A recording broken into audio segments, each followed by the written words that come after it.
I got a message from the creative director of ESPN, and he was like, dude, we're using your stuff, we're loving it so much, we need you to make something custom for us.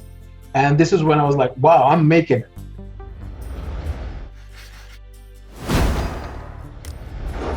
Okay, so I'm sitting here with my, I'm going to say good friend, Ali, and owner, founder, CEO of Sports Templates. And I wanted to talk to him a little bit today about his journey from not being an artist to starting out as an artist to then running a successful business, and mostly about having a different mindset around creativity. I think so often when it comes to finding work as creatives, we put ourselves in a box, right? We're really creative when it comes to what we make and what we do, but Ali approached in a really different way and ended up starting out his own thing. Sports Templates has been very successful. It's been shown on, highlighted by some of the top YouTubers in the world, but also used by people like ESPN and sports teams like the Timberwolves. I talked to him when he first started launching it, or had just launched it over a year ago, but now it's really, really taken off and become really successful for him. And I wanted to talk about changing our mindset around creativity. That's true. So this whole thing started like in around 2007.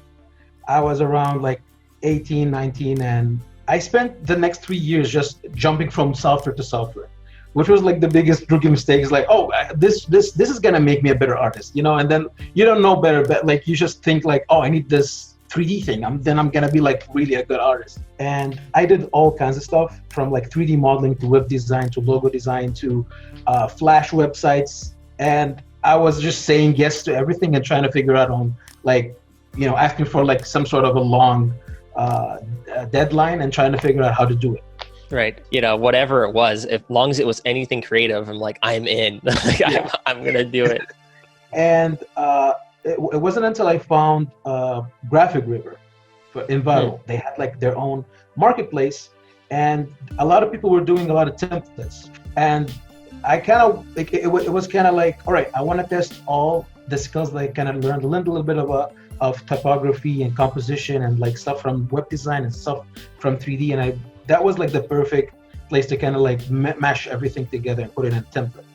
And this is where I started posting templates on that website. And this is where I switched from like, I really need clients to I was getting too many clients. And I learned to start saying no. This lasted for three years, just posting templates. And it wasn't something I liked. I was doing it purely to learn and for the money.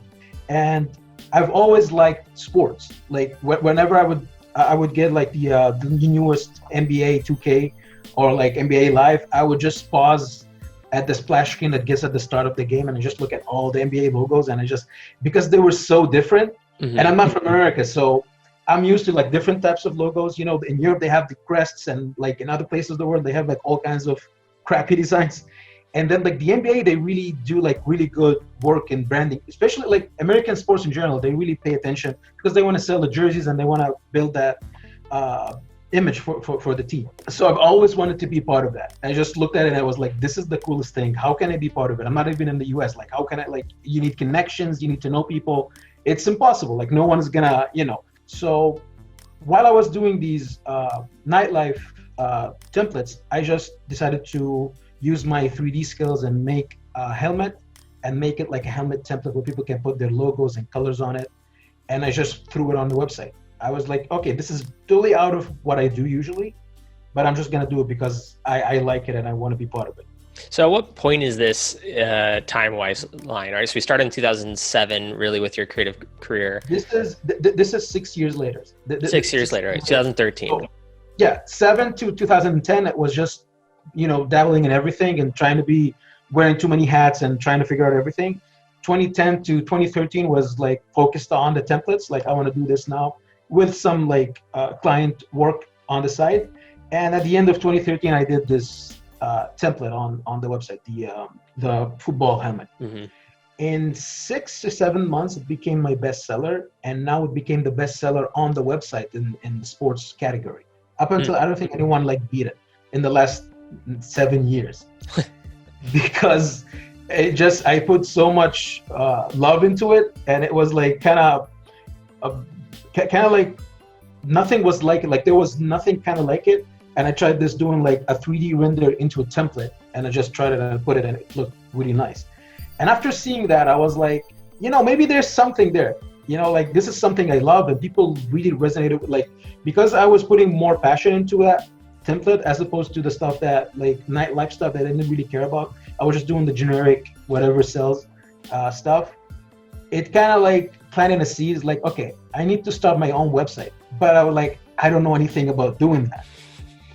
Like, how can I compete with Envato? Like, they're one of the biggest marketplaces. They have Right. Team Forest, they have Video Hive, like they're massive. How can I even like be noticed? So the thing is, this is kind of like an advice that I didn't want to take when I kind of did this next step, which was I started building templates for my website, and I didn't want to put it on. I was like, this is too good. I'm not putting it on Graphic River. And I did this template, which was a logo mockup where you see your logo on a texture for a jersey. There was nothing like it. I looked online everywhere on the internet. No one did anything like that. So, that was for a reason. It was kind of hard to figure out how to do that texture and do a close up on it and still not look fake. Mm-hmm. So I did that, and I was like, how much am I gonna charge for this? Like, this is really cool. There's nothing like it on the internet. I must like, I'm gonna do like a really, I'm gonna put it like for a crazy amount and see how people react to it. And then before I started the website, before like I was building the website and everything, I just decided to do it for free. Because I was like, no one's gonna know anything about this if I put it for whatever, even for $1. Like, if there is a paywall, no one is gonna come. A few months, just people started noticing it, and they wanted to get it for free. But the trick was, I wanted your email. Like, if you get it for free, just give me your email and allow me to send you, information about my future templates, and you can have this for free. And the thing is, this is one of the times where, like, when you think that this thing that you have that's so precious, and this, like, it could be like information, like, I want to make a course, but my method is really like unique, I don't want to share it. Or it could be like, this thing is really cool, like only me knows about it, I don't want to share it. I think maybe the best thing you can do is just to give it for free and see what happens. Because if you want to get noticed, I think this is the best way to do it. No, yeah, for sure. I think I recently shared a trap code, how to do like a liquid effect in After Effects, which is really hard to achieve. And it's a unique look. And it's something that got us a lot of attention. And rather than like trying to hide like, oh, this is our special technique, I was just like, okay, I'll give it away. And that ended up leading to an article getting written about us by the Red Giant team that owns that software, that made the software, and getting reached out to by them. And it was like, oh, wow, like just giving this thing away that's, really great and unique happens to, have some return on it, that I wasn't expecting, versus if I just kept it a secret, that would have never happened. So I think for sure that's definitely a good little piece of advice that people should take. But I think you had a good point though. Like, it's not just something that's unique. It's not just something that's free. It's something that people really wanted, right? Yeah. Like evidently 5,000 people really wanted that. Which might seem like a little or big number depending on like where your optics are set. Like, you're looking at PewDiePie, absolutely, that's nothing. If you're looking at, someone like me that has like 100 followers on Instagram, like that's a lot. That's a lot of people. Absolutely. Yeah, and the thing is, like, over the years, so I started the website in 2016, and up until now, I think 70,000 people downloaded it. So I was able to collect 70,000 emails just from that one free file. Nice. That's a pretty good return. You can't pay money for that many emails like that are especially targeted at what you want, right?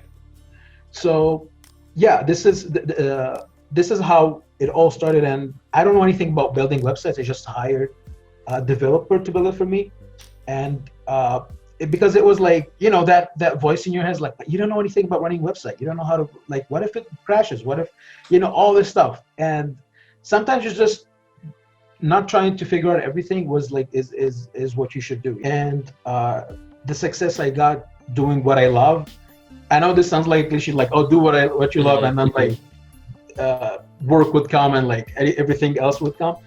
For me, it worked. It probably, like, for other people might not work. Maybe like what you like is too obscure. It's like you got to be self-aware about this kind of stuff. Like, you can't be like, oh, I only want to do, designs for a specific type of like music, soundtrack, whatever, right. You go niche down too much, and there's like, on the whole internet, there's like 2,000 people interested in this whole subject. And it's going to be hard to kind of grow it. So For me, it was even scary, like, oh, I want to do graphics for the sports industry. That was, for me, like, coming into it, it was like, this might be too small.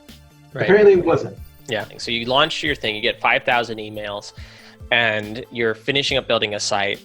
Then what comes next? After that, I kind of said, I set a goal for myself. It's like, all right, if I can make $1,000 the first month, I'll just keep working on this. If not, then this was like it's an experiment. I can learn from it, and I'm just gonna kill the website after 6 months, and that's it. Mm-hmm. And the first month was $1,037, and I was like, all right, I guess I'm gonna keep doing what I'm doing. And then I kind of asked myself this question, like, do I want to work for myself or want to work for someone? Like, do I want to work to grow someone else's business? Mm-hmm. And it was kind of like a hard decision, because I wasn't like, I didn't have a lot of savings to kind of like, probably like to hold me for a few months, but then I have to figure it out. And it was hard saying no to clients that I've been working with for years by that time. But I just decided to, like, you know what, I'm just going to I didn't end it. I just said I'm taking a break. Mm-hmm. And I focused on sports templates for like the next 6 months and I wanted to see what will happen. And for me, the point of going full-time was, as soon as I start making the same amount of money I was making doing freelance on sports templates, all right, I'm ready to like go. It took me like 5 months before I got to that point. And I was getting scary. Mm-hmm. But then it kind of picked up, because I just kind of like pushed myself to release a new template every month. Yeah, and I think that's a really good point that you just said. Is like, there's nothing else out there, right? Yeah. So if you were just a Me Too, right, a second at bat, and you came out with a slightly worse looking template that is, already in high demand, but already has a lot of, solutions for it, it's like, okay, well, no one's really going to care, right? But when I've looked and I can't find this thing, and I can't find any other hockey things. And then not only is there not one, but there's not one that's at this level of quality. And then if someone is going to pay, me this much money, I'm going to try to get them to, really feel like it's worth it. Really feel like, okay, I felt like I got my money's worth. So yeah, this website, when I first started, it was just, I was in that small designer mentality, like, oh, people see my stuff on Graphic River. I want to do something for the sports designers. I'm doing something for the small designer, kind of like me, people who want to impress their clients and get more work. And I wasn't even thinking about like the big league stuff. Like, why would of course the NBA had a better 3D artist than me. They have all that. Apparently, like, a lot of them, they don't. I got a message from the creative director of ESPN, and he was like, dude, we're using your stuff. We're loving it so much. We need you to make something custom for us. And this is when I was like, wow, I'm making it.